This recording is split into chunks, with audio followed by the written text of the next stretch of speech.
Hello everybody, it's me Harimon Thakuria from Aadhaar Institute iGuruji application. Aadhaar Institute is the name of the institute and iGuruji our application जो उससे आपने कई बार रूबरू हुए होंगे। रूबरू होने में आपने हमारे वीडियो कोर्सेज देखे होंगे, ऑनलाइन टेस्ट सीरीज देखी होगी और नहीं देखी है तो तुरंत गूगल प्ले स्टोर से हमारी एप्लीकेशन डाउनलोड करें। आज जो मैं डिस्कशन करने वाला हूं वो है IIT JAM BT 2020-21 का question paper. I myself is from biology background, तो जो डिटेल डिस्कशन होगा वो मैं मेनली बायोलॉजी क्वेश्चंस को करूंगा। फिजिक्स केमिस्ट्री मैथ्स के मैं आपको सिर्फ आंसर्स बताऊंगा। बिफोर स्टार्टिंग एंड लाइक मुझ पे आप क्यों विश्वास करें उसके लिए मैं अपनी क्वालिफिकेशन थोड़ा सा बता दूं। I myself is MSc from school of life sciences JNU Delhi in year 2000 98-2000 batch. I qualified my JRF for 3-4 times. This was in the 2021 certificate एक साल बाद आता है 2023 2004 then this is the SPM qualification, sorry, this is the all India rank third in 2011 and this is all India rank 2 in the 2016. So these are the some of the certificates I'm showing you. Our students last IISc selection is in this, that is Bodhisattva Nandi IISc selection 2000. Besides this, last year we got All India rank second. This is the iGuruji Aadhaar Institute website. This is Priya Sharma. This year we got All India first rank in the CSIR Net Life Science. So from our institute, that is again iGuruji Aadhaar Institute. Anisha Goyal of our institute got ISR Pune selection in 2020. चलिए ये बात तो ही मेरे अपने introduction के बारे में, और बायोलॉजी की ये जो सारे का सारा डिस्कशन है उस पर थोड़ा सा बता दूं कि क्या एग्जैक्टली क्वेश्चन है और किस तरीके से क्वेश्चन आ रहे हैं। जहां जहां मुझे एक्सप्लेनेशन की जरूरत होगी वहां मैं एक्सप्लेनेशन कर रहा हूँ, और जहां मुझे रेफर करवाने की आवश्यकता होगी कि how exactly this question has been asked, बड़ा सिंपल सा है, तो वो मैं उसके लिए रेफरेंसेस भी मैं आपको बताऊंगा। Type of immunological protection provided by the plasma therapy. अभी कोरोना कोविड के इसमें पूरे केस में जब प्लाज्मा बैंक बनने लगे तो आप लोगों को समझ में आया होगा कि जिस किसी को भी इन्फेक्शन हुआ था, सरकार FM पे उनसे रिक्वेस्ट कर रही थी please donate your plasma. Actually क्या डोनेट करवाया जा रहा था? एंटीबॉडीज डोनेट करवाई जा रही थी कि प्लाज्मा में आपके एंटी कोविड एंटीबॉडीज रही होंगी। अगर आपको कोविड से बहुत ज्यादा इत्तेफाक है और आप पता है कि कोविड क्या है, तो सबको पता है, तो एंटी कोविड एंटीबॉडीज को, प्री फॉर्म एंटीबॉडीज को अगर आप सीधे डालेंगे तो वो व्यक्ति को एक इंस्टेंट प्रोटेक्शन देगा कि जो कोविड इसको इन्फेक्ट करता चला जा रहा है, मल्टीप्लाई करता जा रहा है, कोविड को कुछ हद तक कंट्रोल किया जा सकता है। थ्योरेटिकली ये बात सही है। चूंकि ये मामला नेचुरल नहीं है, आप बाहर से कोई चीज दे रहे हो तो ये दो बातें हो नहीं सकती थी। चूंकि आपने कोई एक्टिव इम्यूनाइजेशन नहीं किया, आप उसके इम्यून सिस्टम को इंड्यूस नहीं कर रहे हो, बनी बनाई चीजें दे रहे हो, तो it is artificial passive. Refer करने के लिए मैं आपको ये iGuruji के वीडियो का एक ग्लिम्स दिखा दूं कि these are the two types of immunity. We talk about acquired immunity, natural and artificial. Natural में we talk about the active immunity, जब आपको डिजीज से डायरेक्ट कॉन्टेक्ट होता है, और पैसिव में प्लेसेंटा या मदर्स मिल्क के थ्रू जब आपको एंटीबॉडीज मिलती हैं। आर्टिफिशियल में चले जाएंगे तो एक्टिव इम्यूनिटी में आप वैक्सीन, जिसमें कि अलग अलग तरह की वैक्सीन आप देते हैं, killed vaccine, attenuated vaccine and blah blah. Passive immunity में you are just putting the immune serum, वो कुछ भी हो सकता है, वो एंटी वेनम एंटीबॉडीज हो सकती है, एंटी कोविड एंटीबॉडीज हो सकती है, कोई हेपेटाइटिस शॉट्स हो सकते हैं, वो कुछ भी हो सकता है। फिर दूसरे बड़े अच्छे क्वेश्चन पर आ जाएं कि आपका बैक्टीरियल स्ट्रेन जो है वो do not grow in absence of specific nutrient, यानी कि उसको स्पेसिफिक न्यूट्रिएंट की आवश्यकता है ग्रो करने के लिए, तो उसको आप क्या कहोगे? बेसिक सी डेफिनेशन है, प्रोटोट्रॉफ ऑक्सोट्रॉफ, आप लोगों ने पढ़ा होगा। प्रोटोट्रॉफ जो लोग मिनिमल मीडिया पे ग्रो कर जाते हैं, और ऑक्सोट्रॉफ जिनको एक स्पेसिफिक एडिशन की जरूरत पड़ती है, तो answer is the auxotroph. Which of the following feature distinguish between gymnosperm angiosperm? Elementary classification है जिसमें कि हम बेसिक डेफिनेशन जानते हैं कि जिम्नोस्पर्म के अंदर वेस्कुलेचर डेवलप होता है, नेकेड ओव्यूल होते हैं, लेकिन ओव्यूल होते हैं तो सीड भी फॉर्मेशन होता है। गैमीट प्रोडक्शन के बिना तो जिंदगी चलेगी कैसे, क्योंकि एक अल्टरनेशन ऑफ जनरेशन की स्थिति होनी चाहिए। चूंकि नेकेड ओव्यूल मैंने शब्द इस्तेमाल किया है तो इनके ऊपर सीड कवर नहीं होगा। थोड़ा सा केमिस्ट्री का क्वेश्चन है। केमिस्ट्री के क्वेश्चन में इसमें जो आंसर बताया जा रहा है वो आंसर नंबर 1 बताया जा रहा है। Which of the following component of the bacterial cell act as endotoxin? Endotoxin की डेफिनेशन क्या होती है? जो चीज जुड़ी रहे, ठीक है, उसका साथ न छोड़ दे। और जब साथ ना छोड़ दे तो हम किसके बारे में बात कर रहे हैं? हम कह रहे हैं कि भैया एलपीएस जो होता है वो साथ रहता है किसके? ग्राम नेगेटिव के साथ, लाइपोपॉलीसैकेराइड। और लाइपोपॉलीसैकेराइड के हिसाब से आंसर हो गया first. This is again chemistry question, and chemistry question the answer is second.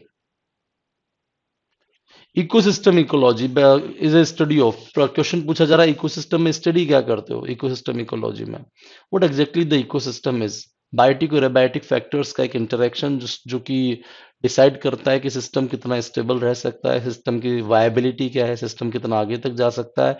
और यहाँ पर स्ट्रेट फॉरवर्ड एक डेफिनेशन दे रखी है, interaction among biotic and abiotic components.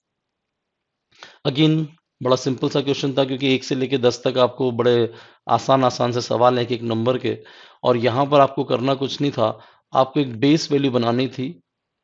ये हो गए मदर और ये हो गए फादर। आपको पूछा गया है कि what are the blood groups possible in their child. मैंने कहा एक यहाँ से एक यहाँ से, तो एक तो बन गया ब्लड ग्रुप ए।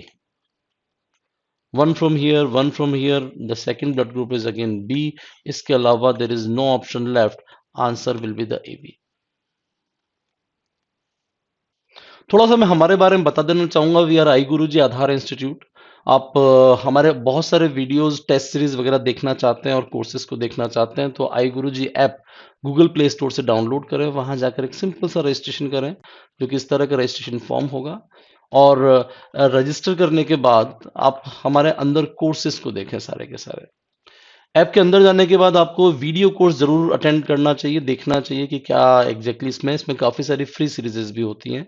उसके अलावा अपकमिंग लाइव सेशंस में हमारे जो रीसेंट लाइव सेशंस हुए होंगे उनके कुछ लिंक्स होते हैं। Free demo classes basically YouTube links होते हैं, जो कि हमने स्पेसिफिक ऑर्डर में अरेंज किए हुए हैं आप लोगों की सुविधा के लिए। बुक्स एंड मॉड्यूल्स जो अगर आपको सब्सक्राइब करना है हमारे कोर्सेज में। तो चलिए अगले क्वेश्चन पे जाते हैं हम यहाँ पर से। Moment of force in terms of the fundamental dimension. Momentum जहां भी आता है, मोमेंट जहां भी आता है, वहां टाइम जरूर आना चाहिए, और टाइम का स्क्वायर नीचे की तरफ डिनोमिनेटर में। इसमें आंसर फर्स्ट जा रहा है, इट्स बाय पुरुषोत्तम सर। हमारे पुरुषोत्तम सर का आपने डेमो वीडियोज अगर देख लिया है आई गुरुजी ऐप में, तो वो जरूर देखें उनके demo videos. He is having his own course यहाँ पर। He is the first person besides me he has launch his course. Question number 10, it is the answer number third. And again, question biology. Which one of the following feature or properties does glucose acquire through the intramolecular hemiacetal formation? आपको ये पता है कि glucose का मामला कुछ इस तरीके से होता है, और इन दोनों के बीच में रिएक्शन होती है, और जो फाइनल चीज बनती है ये आपका फिशर प्रोजेक्शन, फाइनल चीज बनती है ऐसी। यहाँ पर ये चीज क्रिएट हो जाती है। जब इसको आप हैवर्थ प्रोजेक्शन में क्रिएट करते हो, तो हैवर्थ प्रोजेक्शन कुछ इस तरीके का क्रिएट होता है, कुछ ऐसा। यहाँ जो डिफरेंस होता है, यहाँ पर आपके पास सिर्फ 4 किरेल कार्बन होते हैं, लेकिन जब यहाँ पहुंचते हो 1 2 3 4 5 किरेल कार्बन से इसमें प्रोड्यूस हो जाते हैं। तो विच one of the following feature property does glucose acquire? उसके अंदर एबिलिटी, रिड्यूसिंग एजेंट तो है ही है, एपिमर अभी है ही है, ability to form anhydride linkage with non carbohydrate moieties such as inorganic phosphate. ये तो कोई खास बात है नहीं है। एपिमर्स की एबिलिटी इससे कोई लेना देना नहीं है, तो ये आंसर नहीं हो सकता। ये भी आपकी कोई आंसर नहीं होता, वो ऑलरेडी थी। लेकिन यहाँ फोर्थ आंसर पर हम जाएंगे, क्योंकि एडिशनल एक किरेल कार्बन डेवलप हो गया, पहले 4 थे अब 5 है। ठीक है, देन क्वेश्चन नंबर 12 पर आ जाएं। Question number 12, the answer is fourth. This is a beautiful physics question again. Positive acceleration के बारे में बात करनी है कि डायरेक्शन आपका पॉजिटिव हो, वेलोसिटी और टाइम का अगर ग्राफ देखा जाए तो डीवी बाई डी टी आपका जो है वो इस तरह से कांस्टेंट डायरेक्शन में बढ़ता चला जा रहा है। ये जो वैल्यू है ये आपकी आगे बढ़ती जा रही है। Answer is the A. For the 14th, the answer that has been given, I think it was D, fourth. In plants, the ovules are attached to the ovary by। आपने अगर डायग्राम देखा है तो ये आपका ओवरी, और यहां पर इस तरह से ओव्यूल अटैच होता है, और किससे जुड़ा होता है? तो आपको स्ट्रेट फॉरवर्ड आंसर आ रहा है प्लेसेंटा। बड़ा ही प्यारा क्वेश्चन। iGuruji ऐप में जाने के बाद आप एक छोटा सा काम जरूर करना, एमएससी एंट्रेंस वाला जो ऑनलाइन टेस्ट सीरीज वाला सेक्शन है, वहां पर एक फ्री सीरीज होती है, वहां पर टेस्ट देके जरूर देखना। जो हमारा इंपॉर्टेंट फीचर है वो है practice series and test series. Practice series basically एक कंसेप्ट है जिसमें आपने एक टेस्ट को देना है और उस टेस्ट को एक से ज्यादा बार दे सकते हो। बेसिकली सारी चीजों के प्रॉपर क्लासिफिकेशन होते हैं, IIT JAM, GAT B, JNU, SAU, C U SET, इस तरह से क्लासिफिकेशन होता है अगर आप टेस्ट सीरीज सब्सक्राइब करते हो तो। यहाँ डेमो में इस तरीके का हमने दिया हुआ है, आपको जो एग्जाम देना है उसके हिसाब से अपना एक टेस्ट खोलें। स्टार्ट एग्जाम पे सिंपली क्लिक करें, यहाँ पर आपको अटेम्प्ट्स दिए हुए होंगे अगर वो प्रैक्टिस टेस्ट है तो। अटेम्प्ट्स का सिंपल सा कंसेप्ट होता है कि आप एक टेस्ट को एक से ज्यादा बार दे सकते हो, और एक से ज्यादा बार जब देते हो टेस्ट तो आपकी प्रैक्टिस बढ़ती है, इसलिए हमने इसको नाम दिया है प्रैक्टिस टेस्ट। जो लाइव टेस्ट होते हैं स्पेसिफिक डेट पर स्पेसिफिक टाइम में होते हैं और वो एक ही बार दिए जाते हैं, उनमें नंबर ऑफ अटेम्प्ट एक से ज्यादा नहीं होते। जो एक और अच्छा फीचर है वो ये है कि हम लोग ओवरऑल जो आपका एक्चुअल ट्रेंड है एनटीए का, उस तरीके से ओवरऑल इन सभी टेस्ट को लेते हैं। चलिए अगले क्वेश्चन पर बात कर लें। Question number 16, it is answer is fourth. Then 17th question was a beautiful question. अगर आपने कभी ध्यान से देखा है तो it is V V G G and this is small V small V small G small G, और इसके जो रिजल्ट्स आते हैं देखा जाए तो ये एक टेस्ट क्रॉस है, यानी कि V small G capital G, small V capital G और स्मॉल वी स्मॉल जी, इसका टेक्निकली रेशो 1:1:1 आना चाहिए अगर कोई लिंकेज वगैरह नहीं है तो। लेकिन यहाँ पर अगर आप देखो तो ये रेशो बिगड़ा हुआ है, यहाँ पर ये तो 1:1 पर है और ये कहानी थोड़ी सी अलग है।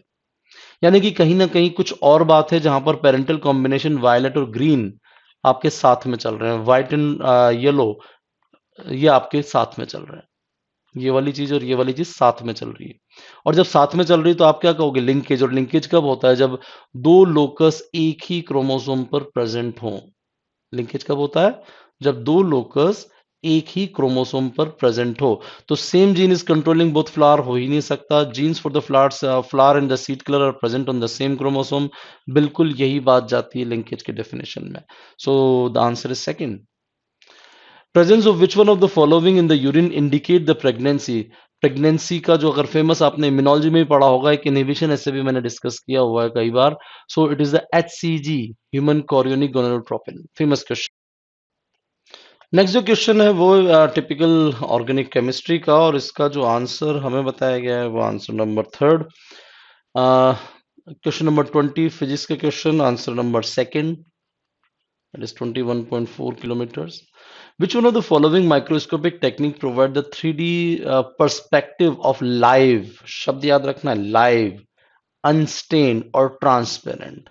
लाइव चीजों के लिए आपको स्ट्रेट फॉरवर्ड दिमाग लगाए बिना फेस कंट्रास्ट पे जाना है, क्योंकि लाइव चीजें इसके लिए भी हो तो सकती है लेकिन यहाँ पर अनस्टेन नहीं होती, यहाँ पर स्टेनिंग की जरूरत पड़ती है, यहाँ पर भी स्टेनिंग की जरूरत पड़ती है। डिफरेंशियल इंटरफेरेंस कॉन्ट्रास्ट माइक्रोस्कोपी इस लाइव चीजों के लिए नहीं होती। और जो ट्रांसपेरेंट नहीं होता उनके यूजुअली थिक स्पेसिमेन होता है। So will be going for the face contrast microscopy. IUPAC name आपको इसका निकालना है 22nd का, and the answer will be the fourth. Difference between mitosis and meiosis. अगर आप माइटोसिस मियोसिस पर जाओगे तो unlike in the mitotic metaphase chromosome do not align the equatorial plate, भैया होता है ये तो, है ना, ये आंसर हो नहीं सकता। Sister chromatid separate in mitosis, जबकि मियोसिस 1 में होमोलोगस क्रोमोसोम सेपरेट होता है। मैं आपको थोड़ा बताऊंगा कि ये जो माइटोसिस मियोसिस का जो बेसिक कंसेप्ट है, इस पे दूसरी या तीसरी बार सवाल आ रहा है पिछले 3 सालों में।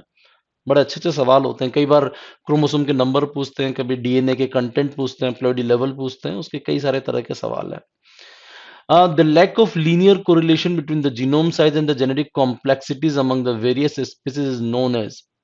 इंपॉर्टेंट चीज है, लैक के बारे में पूछा है। वैसे तो नॉर्मल में आप अगर आपने कॉट कर्व पढ़ा है तो ये देखा होगा कि जो एरिया अंडर द कर्व होता है वो रिप्रेजेंट करता है कॉम्प्लेक्सिटी ऑफ जीनोम को, जिसका जितना बड़ा एरिया अंडर द कर्व हो रहा है उतना कॉम्प्लेक्स या बड़ा जीनोम होगा। टेक्निकली ये बात देखी जाती है कि जितना कॉम्प्लेक्स ऑर्गेनिज्म या हायर ऑर्गेनिज्म होगा उसमें नंबर ऑफ यूनिक सीक्वेंसेस उतनी ज्यादा होंगी और उसका जीनोम टेक्निकली उतना ही बड़ा होना चाहिए। लेकिन ये चीज हर जगह फॉलो नहीं होती। अगर मैं फंजाई और प्लांट्स के बारे में आपसे कहूं तो फंजाई और प्लांट्स के जीनोम हमसे कई गुना ज्यादा हैं, जबकि हम ज्यादा कॉम्प्लेक्स हैं। ठीक है। एक ही ग्रुप में एक जैसे ऑर्गेनिज्म, जैसे मैं मस्का डोमेस्टिका यानी कि आपकी हाउस फ्लाई और ड्रोसोफिला के जीनोम्स को कंपेयर करूं, तो दोनों में 7 टाइम्स का साइज का डिफरेंस है। ये डिफरेंस क्यों आया, कोई आंसर नहीं है। और जब पहेली ऐसी हो कि दिखता तो है, हाँ हो रहा है, लेकिन उत्तर सही ढंग से नहीं मिलता, तो उसको बोलते हैं पैराडॉक्स। और किसके बारे में कहा जा रहा है, हमने कहा डीएनए कंटेंट यानी कि सी वैल्यू के बारे में कहा जा रहा है, और डीएनए कंटेंट के बारे में कहा जा रहा है, तो ये हो गया C value paradox. Which of the following processes emerge earliest during the course of evolution? अगर मैं आपसे कहूं कि the most primitive phenomena इसके अंदर क्या है, तो इम्यूनोलॉजी का अगर आपने मेरा वीडियो देखा है, जो कि आपने वीडियो कोर्स में एक डेमो वीडियोस में भी देखा हो, इन डेमो वीडियोस को देखने के लिए आपको करना कुछ नहीं, जो भी आपकी कैटेगरी है, चाहे वो जेट नेट जेआरएफ हो, चाहे आरपीएससी एग्जाम हो, जो पहले नंबर की सीरीज होती है वो फ्री सीरीज होती है, और यहाँ पर आपको सिर्फ एक स्टार्ट का बटन दबाना है।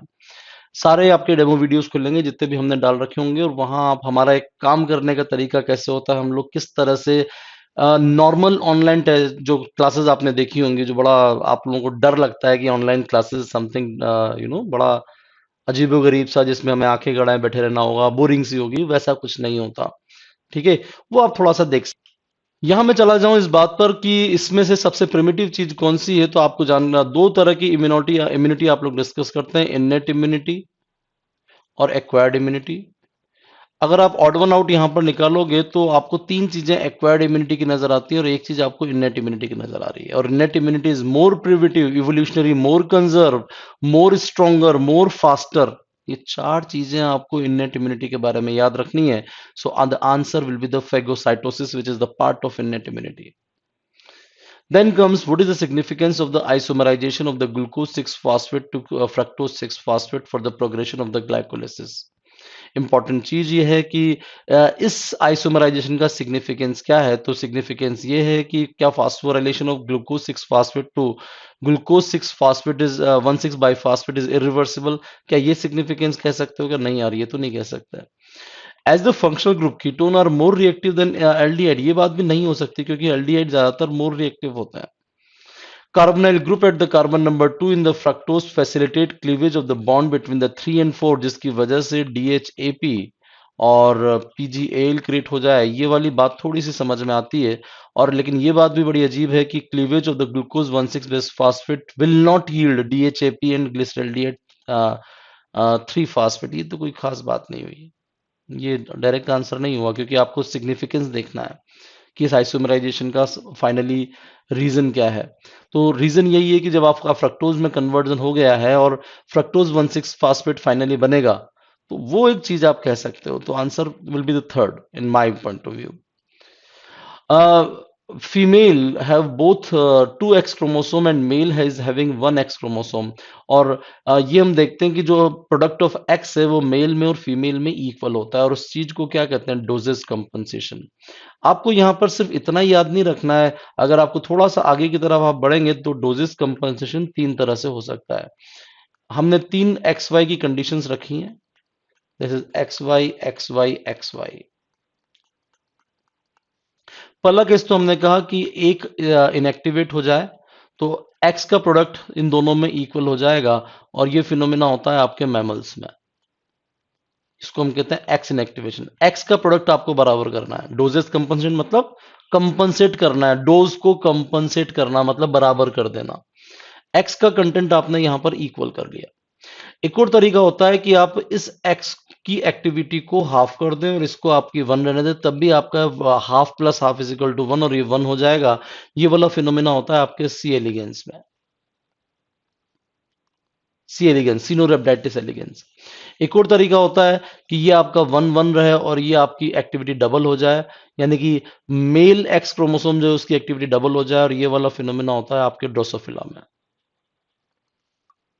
तीन तरह का डोजेस कंपनसेशन नेचर के अंदर पाया जाता है। फिर अगला क्वेश्चन आता है, क्वेश्चन नंबर 28। इसमें आपके दो जगहों पर थोड़ा सा कंफ्यूजन है। आंसर जो ज्यादातर टीचर्स ने दिया है वो आंसर नंबर थर्ड दिया है। ये मेरा फेवरेट क्वेश्चन है। यूजुअली एक बड़ा शानदार सा हम लोग डायग्राम बनाते हैं क्लास में कुछ इस तरीके का। यहाँ पर हम कहते हैं कि हमने सील लगा दी, यहाँ पर एक छेद कर दिया, और इसमें से चीजें आ जा रही है। यहाँ पर हमने चीजों को फाइबर से जोड़ दिया और इस जगह को बोला है कैथेरिन। यहाँ पर अगर इंटीग्रिन है तो इसको बोला डेस्मोसोम, यहाँ पर अगर एक्टिन है तो इसको बोला हमने एडेरेंस जंक्शंस। यहाँ पर हमने फिर फाइबर्स लगाया और यहाँ पर इसको बोला हमने इंटीग्रिन। इस जगह पर अगर एक्टिन है तो इसको बोला फोकल कॉन्टैक्ट, इस जगह पर अगर इंटरमीडिएट फिलामेंट्स हैं तो इसको बोलेंगे हेमिडेस्मोसोम, इस जगह पर हो गया एचसीएम। ये बड़ा शॉर्टकट है याद करने का, वो आप एक बार वीडियो में देखेंगे इस सब चीजों को। यहाँ अगर एडेरेंस जंक्शन पे जाएंगे तो join the actin bundles in the neighbouring cell ear, ये वाली बात तो सही है। डेस्मोसोम्स क्या होते हैं? They are joining the intermediate filaments in the neighbouring cell, definition अभी दी है मैंने। टाइट जंक्शन ये वाली चीज को बोलते हैं जो कि आपके सील करता है नेबरिंग सेल्स को, और गैप जंक्शन जो चीजों को अलाउ कर रहा है। ऑर्डर में एग्जैक्टली रखा हुआ है P Q R S, P Q R S, answer will be the second. What is the role of the bile salt? Sodium taurocholates और जो पोटेशियम टोरोकोलेट, ग्लाइकोकोलेट वगैरह होते हैं, उनके काम क्या होते हैं? सेपनिफिकेशन रिएक्शन करना, और सेपनिफिकेशन रिएक्शन को बायोलॉजी में बोलते हैं क्या? फैट्स का इमल्सिफाई करना, जिसकी वजह से फैट्स की एक्सेसिबिलिटी बढ़ जाती है डाइजेस्टिव एंजाइम्स के लिए। Answer will be the second. Which one of the following is और are involve in the initiation of the DNA replication? थोड़ा सा मैं आपको बता दूं कि यहां से एमएसक्यू शुरू होता है। एमएसक्यू के लिए सबसे ज्यादा इंपॉर्टेंट होता है कि आपकी जो नॉलेज होना चाहिए वो इन डेप्थ नॉलेज होना चाहिए, चीजों के बारे में सटीकता से होना चाहिए। हमारा जो ओवरऑल वीडियो कोर्स आपने देखा होगा, उसमें एक चीज हम लोग बार बार आपको स्पेसिफाई कर रहे हैं कि इस तरह के नोट्स के ऊपर चलता है, इसको बोलते हैं वीडियो प्रिंट्स या support notes. I use to use the word support notes. Basic मेरा जो कंसेप्ट है ओवरऑल की चीजें बहुत डिटेल में प्रॉपरली पढ़ाई जाएं, और आपका जो समय है नोट्स बनाने का वो बचा दिया जाए, क्योंकि अगर आप स्क्रीन पर बैठ के भी अगर लिखने लग गए तो ऑनलाइन क्लास और रियल क्लास में कोई डिफरेंस ही नहीं हुआ। ऑनलाइन क्लास ज्यादा टॉर्चरस हो जाती है, चीजें कम समय में ज्यादा आप ले सके, आप सुनने और समझने में आप ज्यादा ऊर्जा लगा सके, अपनी एनर्जी लगा सके, और ये लिखने में आपको थोड़ा सा कम समय लगे, उसके लिए हम लोग प्री फॉर्म नोट्स क्रिएट कर देते हैं। जैसे कि मैंने यहाँ पर इस वक्त इकोलॉजी का कुछ गॉस लॉ क्रिएट कर रखा है, एक्टोमाइकोराइजा एंडोमाइकोराइजा के बारे में बोल रखा है, ड्रोसोफिला का ये एक पर्टिकुलर ग्राफ है। वैसे तो ये आपके कोर्सेज में नहीं है, एमएससी एंट्रेंसेज में, जूलॉजी वालों के कोर्सेज में होता है। तो इस तरह का हम लोग पहले से क्रिएट करके रखते हैं, जो कि आप सीधे सीधे इनके ऊपर अपना पेन चलाओगे। इसको अगर आप बनाने बैठोगे तो बहुत टाइम लग जाएगा, जरूरत नहीं है। सब्जेक्टिव एग्जाम है तो जरूरत क्या आ रही है, आपको सीधे सीधे चीजें याद करनी है। प्लस आपकी जो स्क्रीन होगी, जो मोबाइल या लैपटॉप के ऊपर जो स्क्रीन होगी वो कलर्ड स्क्रीन होगी, तो आपको फायदा ज्यादा मिलेगा। तो जब कभी भी आपको एमएसक्यू सॉल्व करना है तो डिटेल आपको पता होनी चाहिए उस पर्टिकुलर टॉपिक की। यहाँ पर initiation of the DNA replication के लिए आपको क्या जरूरत है, पहले तो मैं एलिमिनेशन करूं कि किसकी जरूरत नहीं है। रो ए आपका एक तरह का मोनोमेरिक जी प्रोटीन जो कि साइटोस्केलेटन की डायनेमिक्स को चेंज करता है। सिग्मा फैक्टर आपके ट्रांसक्रिप्शन से रिलेटेड है, जो कि ये मेनली आपके ट्रांसक्रिप्शन इनिशिएशन के लिए जरूरी होता है, शुरुआती 8 से 9 न्यूक्लियोटाइड बनाने के लिए। तो दो चॉइसेस को तो मैंने खत्म कर दिया। फिर आता है ओरिसी, जो कि आपका हेक्सामेरिक कॉम्प्लेक्स है, ओरिजिन रिकॉग्निशन का काम करेगा और उस जगह पर जाकर असेंबल होगा। और डीएनए ए, ये भी आपके डीएनए की रेप्लिकेशन की शुरुआत करवाने में डीएनए एबीसी वाला कॉम्प्लेक्स वर्क करता है, आपको पता होगा। So my answers will be the 1 and 4 in this MSQ. Cyclic AMP act as secondary messenger for which of the following primary signaling molecule? Primary signaling molecule किसको बोलते हैं? जो कहीं से आपकी सरफेस पर आया, यानी कि कोई हार्मोन ले लीजिए, कोई ग्रोथ फैक्टर ले लीजिए, और यहाँ पर सेकेंडरी मैसेंजर कौन होता है? जो अंदर लेके जाएगा। मेनली जिन सेकेंडरी मैसेंजर के बारे में आप लोग जानते हैं वो है cyclic AMP, calcium, IP3, DAG, और कुछ केसेस में साइक्लिक जीएमपी भी। These are the major secondary messenger जो मैसेज को अंदर की तरफ लेके जाते हैं। अब ये जो सेकेंडरी मैसेंजर वाली स्टोरी ये कब काम करती है? जब मामला सेल सरफेस रिसेप्टर का हो। अगर रिसेप्टर जो सिग्नलिंग मॉलिक्यूल वो अंदर आकर काम कर रहा है तो यूजुअली सेकेंडरी मैसेंजर प्रोड्यूस नहीं होते। कौन लोग सीधे अंदर आ सकते हैं? तो आपने कहा जो लोग हाइड्रोफोबिक हैं वो लोग सीधे अंदर आ सकते हैं, तो इनके केसेस में तो सेकेंडरी मैसेंजर हो नहीं सकता। ये आपका स्पेशलाइज्ड फैटी एसिड है, जो कि आप कह सकते हो हाइड्रोफोबिक नहीं है, हाइड्रोफोबिक तो है लेकिन ये वर्क सेल सरफेस रिसेप्टर्स के थ्रू ही करता है। तो ये तो आंसर में आएगा आएगा। और एपिनेफ्रिन के बारे में आपने कई बार पढ़ा है। Answer will be the 1 and 3। Oleic acid 18 1 आपका नंबर है और डेल 9 इसको लिखते हो, यानी कि डबल बॉन्ड आपका नोड 10 के बीच में है। यहाँ अगर फैटी एसिड लिखा है तो मामला क्या होगा, they are insoluble in water, सही बात है। ये व्यक्ति अनसैचुरेटेड है क्योंकि मैंने यहाँ पर डिफाइन कर दिया है, ये सैचुरेटेड नहीं है। और सोल्यूबल इन एसीटोन, जो पोलर टाइप के सॉल्वेंट्स होते हैं उनमें ये फैटी एसिड सोल्यूबल होते हैं। Will be going for the answer number 1 to 4। बहुत ही प्यारा क्वेश्चन था। इनमें से कौन सी मॉलिक्यूलर जेनेटिक टेक्निक का इस्तेमाल फॉरेंसिक साइंसेज वाले लोग नहीं करेंगे? फॉरेंसिक साइंस मतलब आप वैसे तो एक्सपेरिमेंट आप कुछ भी कर सकते हैं, प्रोटीन प्रोटीन इंटरेक्शन कुछ भी निकाल सकते हैं, बट फॉरेंसिक स्टडीज यानी कि कोई क्राइम वगैरह में इसका इस्तेमाल का कोई फायदा नहीं है। डीएनए फिंगरप्रिंटिंग तो होती है भैया, क्राइम पेट्रोल आपने खूब बार देखा है। Restriction fragment length polymorphism, RFLP बड़ी पुरानी टेक्निक है और फ्रीक्वेंटली इस्तेमाल हुई थी। इलेक्ट्रोफोरेटिक मोबिलिटी शिफ्ट ऐसे किस लिए इस्तेमाल होता है? तो आपने कहा भाई ये तो DNA binding protein versus DNA को देखने के लिए होता है कि कौन से वाला डीएनए का फ्रेगमेंट डीबीपी के साथ बाइंड करता है, तो हम जाएंगे यार इसका तो कोई डायरेक्टली यूज आ नहीं रहा। कोई इम्यूनोप्रेसिपिटेशन आपका प्रोटीन प्रोटीन इंटरेक्शन के लिए इस्तेमाल होता है, तो इसका भी डायरेक्टली कोई इस्तेमाल नहीं होता फोरेंसिक्स में। Will be going for the answer number 1 and 2। Which of the following is और are common in both prokaryote and eukaryotic gene expression?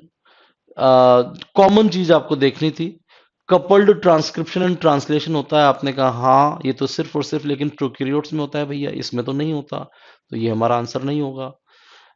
Post translational modification आपके सिर्फ और सिर्फ यूकैरियोट्स में होता है, प्रोकैरियोट्स में नहीं होता है। फिर यहां आपको एक कंफ्यूजन हुआ होगा टाटा को देख के, यहां पर ध्यान ध्यान दीजिएगा, बॉक्स नहीं लिखा हुआ है, टाटा बॉक्स नहीं लिखा है। Presence of the sequence T A basically आप इसको यूं पढ़ लीजिए, 80-80 पढ़ लो टाटा की जगह। तो प्रमोटर में 80-80 सीक्वेंस तो जरूरी होती है, ठीक है।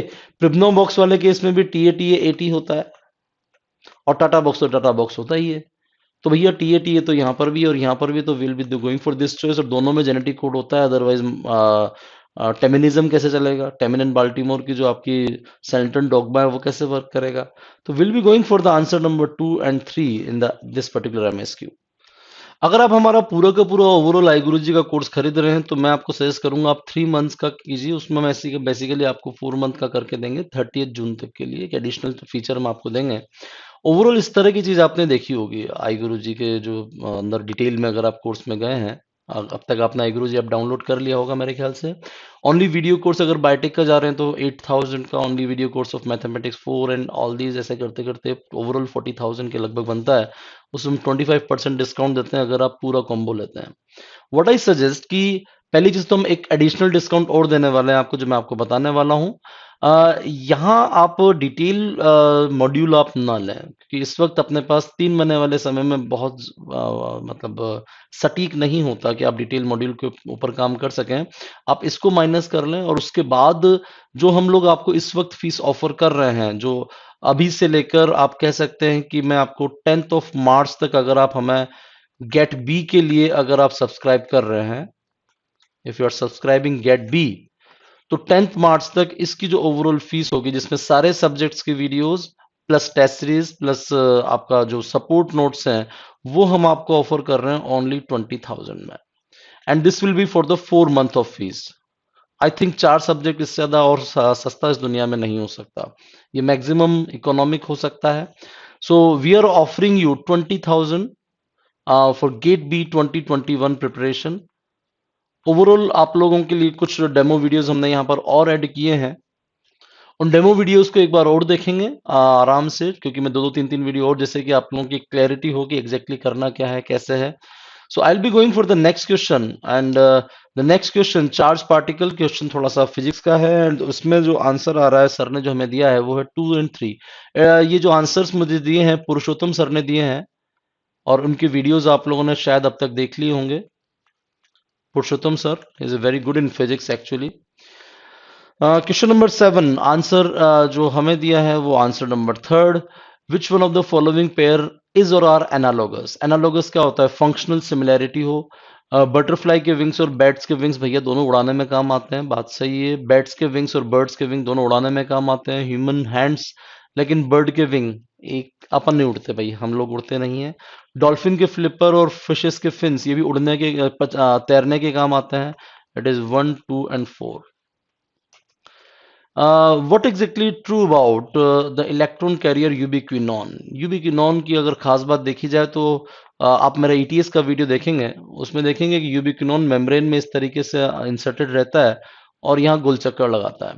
इस गोल चक्कर में क्या होता है कि यूबिक्विनोन इज 2 इलेक्ट्रॉन कैरियर और at a time it is enable ubiquinone to function at the junction between 2 electron donor and 1 electron acceptor.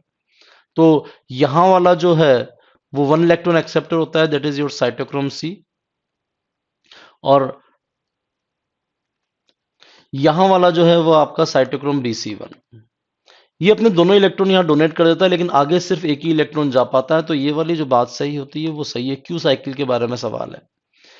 ये हाइड्रोफिलिक नेचर का नहीं है, ये हाइड्रोफोबिक नेचर का है और स्मॉल हाइड्रोफोबिक मॉलिक्यूल है जो कि मेम्ब्रेन के अंदर रहता है और protein based electron transport complexes के बीच में शटलिंग करता है। बात सही है ये वाली भी। हम तीसरी चॉइस पर आ जाएं कि इसकी एक एबिलिटी होती है कि हीम के साथ इंटरेक्ट करता है साइटोक्रोम सी के साथ और वहां पर इलेक्ट्रॉन को डोनेट करता है। तो ये वाली बात भी सही है। आई will be going for the 1 3 4। तीन बातें मेरे हिसाब से सही है। क्वेश्चन नंबर 10 कह रहा है कि इनमें से कौन सी बात आपके हिसाब से फॉल्स है। Infrared induce electronic transition no vibrations कुछ करता है, ये वाला फॉल्स है। फॉल्स पूछा है। Each element absorb characteristic wavelength, लेकिन इंफ्रारेड के बारे में ये बात सही नहीं है। The infrared peak intensities are related the molecular mass, नहीं, वो बॉन्ड्स के बारे में ज्यादा बात करते हैं। और most organic functional group absorb the characteristic, ये वाली बात सही है। आंसर 1 2 3। वैसे केमिस्ट्री वालों से ज्यादा आप कंफर्म कीजिएगा। Will be going for the answer number 1 2 and 3। Then we comes ये एक एनएटी क्वेश्चन है, न्यूमेरिकल असेसमेंट टेस्ट का। जो सर का आंसर है वो है 3967.66। This is the mathematics question और इसका जो आंसर है 1.486, इसका जो आंसर दिया गया है। फिर ये अगेन बायोलॉजी क्वेश्चन, बड़ा प्यारा सा। आप कुछ मत कीजिए, एंटीबॉडीज को बनाइए। एक और चीज मैं हमारे वीडियो कोर्सेज के बारे में बताऊं। हमारा एक व्हाट्सएप ग्रुप होता है। उस व्हाट्सएप ग्रुप की खास बात होती है कि जो कोई भी वीडियो कोर्सेज के बच्चे हम उसको उसमें ऐड करके रखते हैं और डेली एक डाउट सेशन होता है, जो कि आपने शायद हमारी आई गुरुजी आधार इंस्टीट्यूट जो यूट्यूब चैनल है उसके ऊपर देख भी लिया होगा। अगर आप हमारे यूट्यूब चैनल पे गए हैं तो आपने इस तरह के कुछ सेशंस देखे होंगे जिसमें कि मैं लगभग एक दो दिन में तो आ ही जाता हूँ वैसे तो। This was 15th of February, 16th of February, then 17th of February, 18th को हमने ब्रेक लिया था, 19th ऑफ फरवरी। आज ये 20th ऑफ फरवरी को ये वीडियो मैं बना रहा हूँ, तो आज भी एक सेशन होगा। छोटा सेशन होता है। दिन भर में आपके जो भी डाउट्स होते हैं वो आप मुझे भेजें। बायोलॉजी के डाउट्स तो एटलीस्ट हम लोग फटाफट कवर कर ही पाएंगे। इसमें हम लोग फिजिक्स, केमिस्ट्री, मैथ्स के भी लाइव सेशन वाले डाउट्स ऐड करने वाले हैं। अगर आप लोग हमारे पास ज्वाइन कर रहे हैं तो टीचर अवेलेबल होगा। सबसे बड़ा फायदा हमारे रिकॉर्डेड सेशंस का ये होता है कि आपके पास फ्रीडम होता है कि आप अपनी क्लास किसी भी वक्त करें। जो वीडियो बनाया जाता है वो एक आइडियल कंडीशन में बनाया जाता है कि आपको डाउट्स, लीस्ट डाउट्स वाली कंडीशन, यानी कि हर चीज को पूरा पूरा इतना एक्सप्लेन किया जाता है कि यूजुअली डाउट्स नहीं आते। लेकिन स्टिल आपको लगता है कि कोई पर्टिकुलर चीज जो है वो आपको समझ में नहीं आती, तो आप दिन में हमें व्हाट्सएप करें या हमारे टेलीग्राम चैनल के ऊपर आप अपना मैसेज भेजें। वो डाउट हम इंक्लूड कर लेते हैं और टीचर आपको शाम को अवेलेबल होता है। फायदा क्या हुआ इसका? नंबर 1, फ्रीडम आपको मिल गई पूरी की पूरी, आप अपना काम कभी भी किसी भी वक्त कर लें। नंबर 2, आपको डाउट्स इमीडिएटली सॉल्व करवा के दिया जा रहा है। जरा इस सवाल को भी मैं कर लूं कि मेरे को यहां पर दिया गया है कि लाइट चेन यहां पर रखी गई है और लाइट चेन का जो वेट है, वजन है, वो रखा गया है 24 के लिए। दो डोमेन होते हैं इसमें, वी डोमेन, सी डोमेन। कुल मिलाकर अगर 24 है तो एक डोमेन 12 का हुआ, दूसरा डोमेन भी 12 का हुआ। चूंकि मेरे से पूछा गया है आईजीजी के बारे में, तो मैंने फटाफट से आईजीजी का पूरा स्ट्रक्चर क्रिएट कर दिया। ये डोमेन 1 हो गया, ये डोमेन 2 हो गया, यानी कि ये वी हैवी चेन, ये आपका CH1, ये आपका CH2 और ये हो गया आपका CH3। कुल मिलाकर कितने डोमेन हो गए? 12 12 12 और 12। तो कुल मिलाकर कितने नंबर हुआ? 6। और जितना इधर है उतना ही इस तरफ भी होगा, तो 6 एंड 6 12। 12 एक का वजन है, तो 12 इंटू 12 कितना हो गया? 144। आंसर विल बी द 144 के लिए। बड़ा ही प्यारा क्वेश्चन था। आपके ट्रिपलेट कोडोन को अगर आपने मेरी ट्रिक देखी हो कभी कि how exactly the we can learn the whole genetic table in just 2 minutes, 2 minute में पूरी जेनेटिक कोड टेबल याद की जा सकती है। और उसका जो पहला ट्रिक होता है वो होता है FLIMV, एंड दिस इज 26314। और मिथिलिन के लिए सिर्फ एक ही कोडन होता है इसके according. Answer is 1। Question number 5 जो कि एनईटी का क्वेश्चन है, अगेन केमिस्ट्री का है। इट इज 0.141 जो सर ने आंसर दिया है। Number of peptide bond in 20 residue. अगर मैं आपसे पूछूं what how many peptide bonds are these 3 residue, तो आप कहोगे 2। मैंने कहा 4 के बीच में कितना है, आप कहोगे 3। 5 के बीच में कितना है, 4। तो 20 के बीच में कितना होगा, 19। Common sense based question. The amount of hydrogen required, again question थोड़ा सा केमिस्ट्री का है। Answer is 1.07। Maximum number of genotypes possible for gametes formed from the diploid cell of the genotype.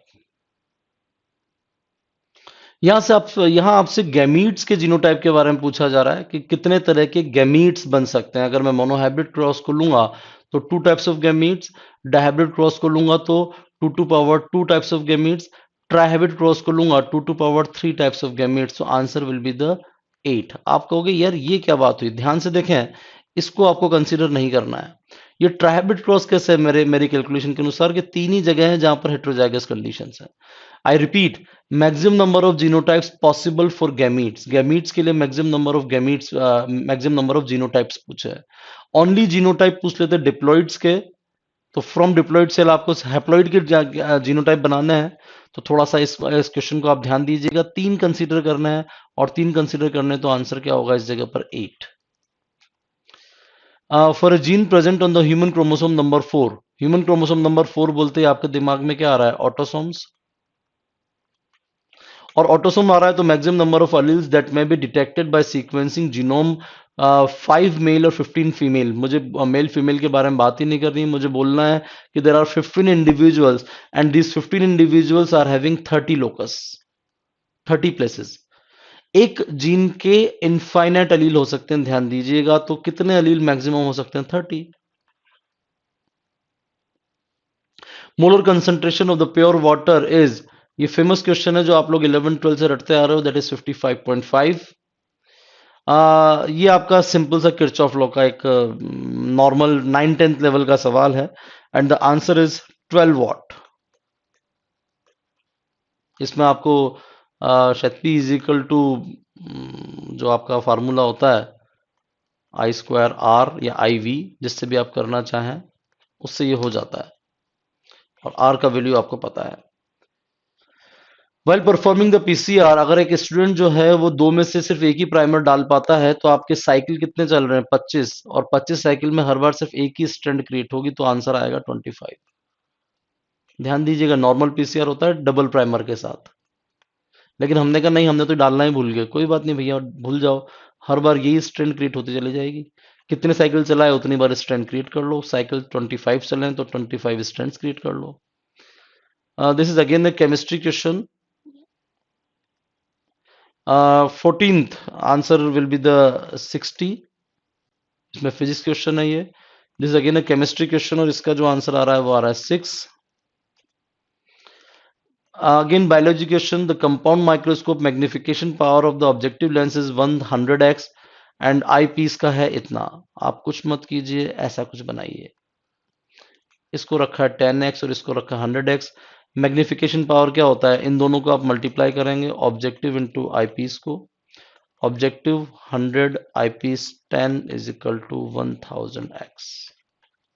Answer will be the 1000। तो आप जल्दी से फटाफट से डिसाइड कर लें आई गुरुजी के लिए। गेट बी के लिए जैसा मैंने आपसे कहा है कि आप लोगों के लिए स्पेशल प्रोविजन रखा है 10th ऑफ मई तक, 10th ऑफ मार्च तक। आप कभी भी ज्वाइन करें। प्रैक्टिस सीरीज हमारी बहुत शानदार होने वाली है, चारों सब्जेक्ट के लिए होगी। It is PCMV।